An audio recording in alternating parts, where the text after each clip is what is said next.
One of the first key rules in marketing is understanding your buyer. Regardless of how you call them, whether it's buyer persona, target audience, individual customer profile, or anything like that, we are talking about the ideal customer that you're trying to target. And in that case, you need to understand who you're speaking to, who you're selling to, what you're trying to say, and how you're going to reach them.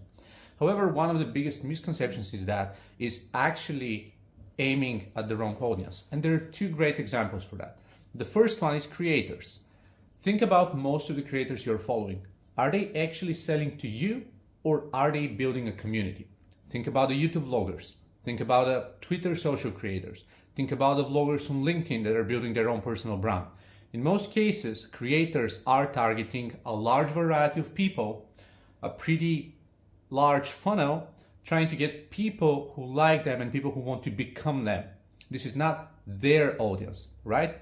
Whenever you're a trainer, you want to build an audience of people that like you and want to become trainers and like your thoughts, but in most cases, your persona is the company paying for a company training, or an event organizing paying for a keynote talk. These are different audiences. There are lots of examples like that, but one of the key reasons I'm pointing this out is when you're building content for social, you're building content probably for the wrong audience or for a different audience. It's not necessarily good or bad, but building content means you need to figure out if you're serving the community that's going to boost your credibility and extrapolate you and just play with the algorithm and make sure that you rank high, or you're generating content for your ideal audience. Oftentimes your audience is narrow enough so that if you post that much content, focus on that specific niche, you're not going to rank very well. So think about that. And the other thing is, think about your audience may not be the person who's purchasing, right? You may be targeting marketing directors,